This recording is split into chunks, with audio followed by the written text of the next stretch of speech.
کریں گے OIC پر۔ اقوام متحدہ کے بعد یہ دوسری بڑی آرگنائزیشن ہے دنیا کی جس میں اتنے ممالک شامل ہیں۔ جب بیت المقدس میں مسجد اقصیٰ کو آگ لگائی گئی 25 ستمبر 1969 کو رباط میں جو ہے اپنا ایک اجلاس منعقد کیا اور OIC کی بنیاد رکھی۔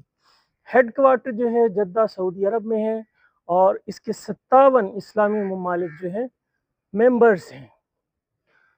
مقاصد کیا ہے؟ مقاصد یہ ہیں کہ مسلم دنیا کے درمیان اتحاد پیدا کرنا ہے، فلسطین کی آزادی کے لیے کوشش کرنا ہے، اسلامی فوبیا کے خلاف آواز اٹھانا ہے، انٹرنیشنلی مسلمانوں کے مسائل کو اجاگر کرنا ہے، انسانی ہمدردی کی بنیاد پر امداد فراہم کرنا ہے۔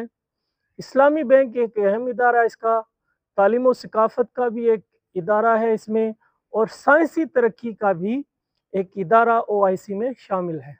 اگر بات کی جائے نیٹو کی اور OIC کی تو ان کا کسی طور پر بھی کوئی کمپیریزن نہیں ہے۔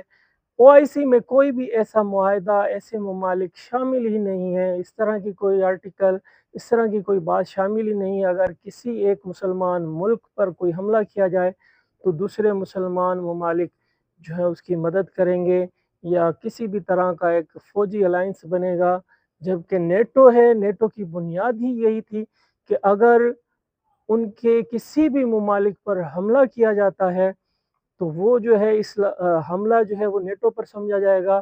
جبکہ مسلم دنیا کے دو بہت بڑے ایشو اس وقت تک آج تک حل نہیں ہو سکے ہیں، اس میں ایک فلسطین ہے اور دوسرا کشمیر ہے۔ OIC کے 57 اسلامی ممالک ہیں جو کہ صرف اور صرف اکٹھے تو ہوتے ہیں، صرف قراردادیں پاس کی جاتی ہیں، قراردادیں پیش کی جاتی ہیں، لیکن کوئی بھی ایسی کوئی بھی ایسا آرٹیکل اس میں نہیں ہے کہ اگر کسی مسلمان ملک پر کسی کا قبضہ ہو جائے یا اسلامی ملک کے خلاف کوئی حملہ ہو جائے تو وہ اکٹھے ہو کر اسلامی جو ہے ممالک کی کوئی مدد کر سکیں۔